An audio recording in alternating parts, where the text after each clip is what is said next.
If you are dating a single mother or if you're seriously considering it, I need to hit you with something pretty real right now, okay? Thousands of men are walking straight into a nightmare that they don't even see coming. They think that they're becoming the man of the house. They think that they're building a future. And then the reality kicks in. You're expected to provide the money. You're expected to provide and support her kids. You're expected to sacrifice years of your life. But the moment that you try to lead the family, the moment that you put your foot down, you find out that you have zero authority. You carry all the responsibility, but you get none of the power. This is the stepfather trap. And today, we're going to rip that bandage right off, okay? We are going to look into the real biology, the hidden financial costs, the authority vacuum, and the exact reason that most men end up broken, broke, and blamed in these situations. If you're already in it, this video will explain probably exactly what you're feeling. And if you're thinking about entering it, this could save you years of your life. So stay with me. This is not an attack on single mothers, by the way, okay? Most of you guys are there grinding through incredibly hard situations. This is about the system that you're walking into. And here's a number that should make you stop cold. 65%. That is the average divorce rate for second marriages involving stepchildren. The first marriage is already around, 55%. Adding stepchildren cranks that failure rate up by another 20 to 30%. This is not a communication issue, guys. And this is not, you just don't love enough. No, that is not what I'm saying. This is a built-in structural disaster from the get-go. The data is clear from multiple studies on remarriages, guys. The odds are stacked up against you from day one, and almost nobody tells anybody up front about this. Nobody gave you the real numbers before you moved in with her or even proposed to her. They fed you the fantasy that if you stepped up enough, like a real man, right, and tried hard enough, that it would all work out. Society, movies, even friends push this hero narrative. You may already be deep in it and wondering why everything feels wrong every single day. You are not the problem. The system is rigged against you. Let's get real for a second about what's actually happening inside of your body and hers. A mother's drive to protect her own child is pure biology. She has hormones and brain wiring that it just kicks in automatically the second her child is in need or threatened. That's normal, and we all accept it because it's normal. But that same biological programming works directly against you, the man, as the stepfather.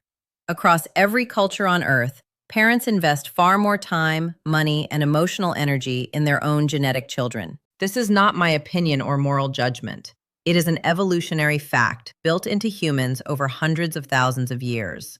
Genes push resources toward genetic descendants. There is research done by a guy named Kevin Anderson at the University of Mexico, and he proved it with the hard data. Genetic children are 5.5 times more likely to get real financial support for college from their fathers than stepchildren get from stepfathers. This is not a small gap, it's massive. And if you think about it, it's a pretty consistent pattern, especially if you're living it. Your investment in her kids, most of it is mating effort, which is the price that you pay to keep access to her. It is not the same thing as the automatic parental instinct a biological father has. When she starts overriding you, when conflict builds, when the relationship strains, your emotional and financial investment in those kids collapses. You may have already felt yourself pulling back, and you hate yourself for it. Stop. There's nothing wrong with you. You were handed the wrong operating system for the job, my friend. There's this research out there called the Cinderella effect, and that's by Deli and Wilson, which shows that stepfamilies are significantly more fragile under stress because you lack that deep biological bond that real fathers have to their real children under pressure. That missing bond makes everything break faster. You are structurally vulnerable, and you need to know it before it destroys you. Here's what they actually expect from you in practice, right? In real time. Provide the money for the house, the food, the school fees, the activities, the medical bills, the vacations, and everything else that comes up, right? Show up for every school event. Drive the kids everywhere. Be emotionally present even when you're exhausted. Model stability. Fix everything in the house that breaks. Handle the hard stuff. Be a man. You do every single job a father does day after day. But what do you get in return? Zero legal rights over the children and zero real authority in the house. The second you try to enforce one simple rule like, hey, put your phone away, no phone at dinner, and then you get hit with, "You're not my dad." And she, the woman you love, immediately steps in and overrides you to protect her child. Again, it's her natural instincts. Her brain does this faster than any calm conversation or agreement that you had before. Why? Because maternal instincts beats. We talked about this every single time. The amygdala fires before the rational part of her brain even remembers your discussion. Then the kid learns that you have really no power here. Then everyone, her, the kids, sometimes even friends and family, blame you when you start to pull back and disengage. You've lived this exact hell for years. You've paid most of the bills, showed up to every event, tried to set basic ground rules in your home, right? And every single time she bent them or overruled you in the moment, you slowly turned into the guy who's just funding the house and had no say in anything important.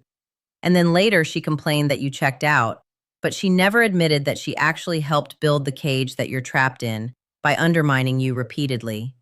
This is the trap. Total responsibility, zero authority, and blame. When you finally break under the weight, no matter what situation you're in, the biological father is always there with you. If he's toxic, he creates endless drama, misses child support payments, badmouths you to the kids, and you just get to absorb it all.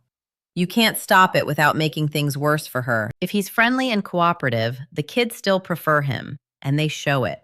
You see it every holiday, every school event, every pickup, and you are just inserted into somebody else's life who's already established the family. If he's absent, the kids invent a perfect fantasy version of him in their heads, because that is their dad. You lose every comparison to a man who doesn't even exist and never has to deal with them in real life. And if he's passed away, you're competing with a saint. Memory turns him into somebody flawless. You can never win against that. Another man is permanently inside your relationship and your home. Always. This never goes away. Every single dollar you spend on her children is a dollar ripped out of your own future and your own bloodline. In a normal biological family, your money builds your own genetic legacy. The people who benefit carry your genes. Your interests line up. Here you are bankrolling another man's genetic legacy. That is the reality.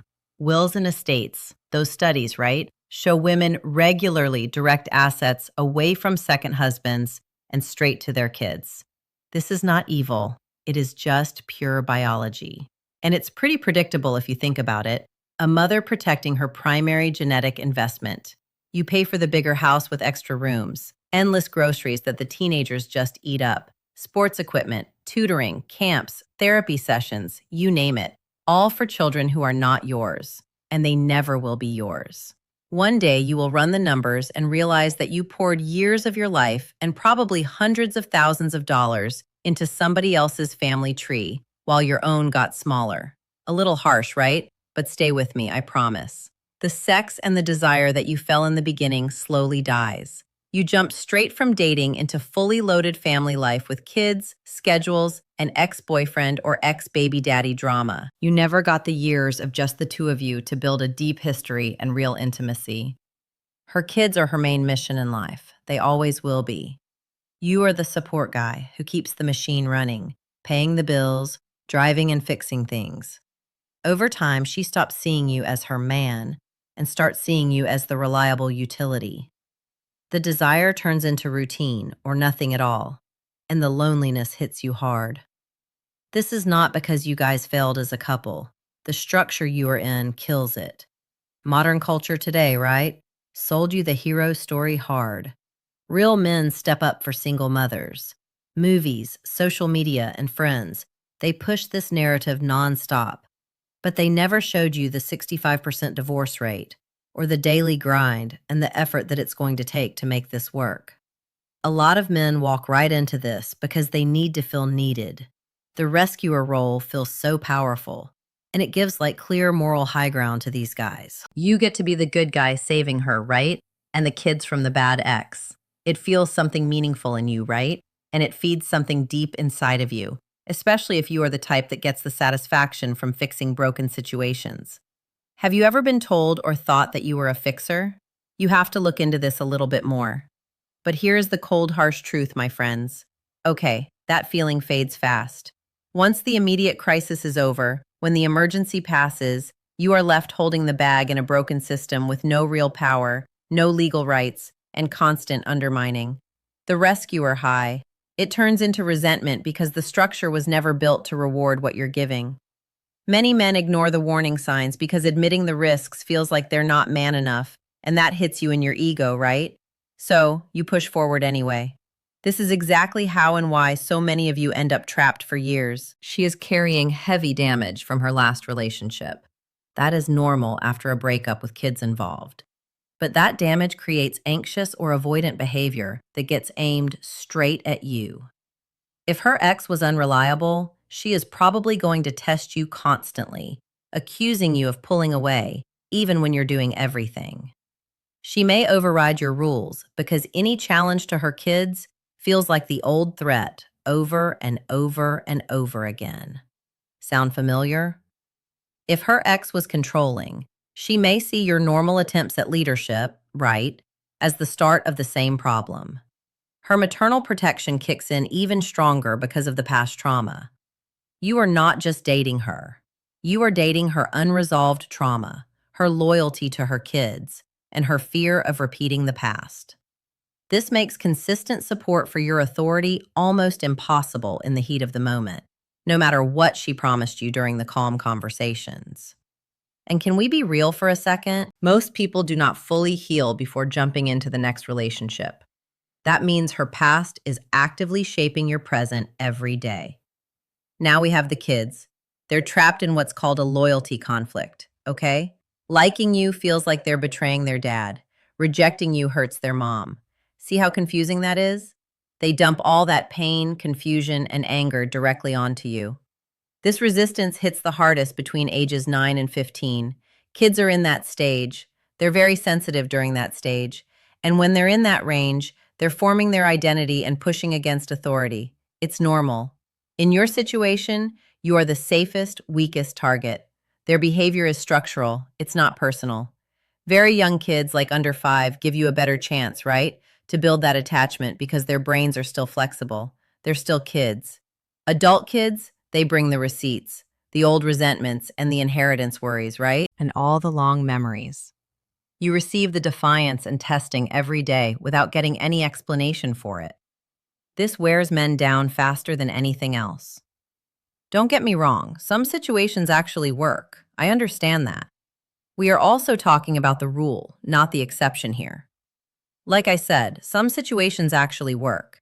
She's already proven that she can have kids, that she can be resilient, right? From surviving hard times. Some traditional societies even raise kids with multiple adults helping. That was normal. But guess what? In this situation, a very different man is required. Usually older, financially set, no deep need to be called dad, extreme emotional control, and zero illusions going into what he's about to walk into. He must accept a mentor role without needing full authority. Most men are not that guy. Most get destroyed trying to force a role the system does not allow. These are probably the 3 strongest objections that I hear about this topic. If you truly loved her, you'll love her kids. No, love does not magically create authority, legal rights, or fix the structural failure. Love makes you stay longer while that problem gets worse. Relationships aren't transactions. True, but every long-term relationship needs basic balance. When you give massively, more than you get for years, it collapses. Ignoring that fact is how men lose everything. But there are successful step-families. Yes, but under rare conditions. For example, full maternal backing every single time, the right children's ages, right? Strong financial protection, and the right man with the right mindset.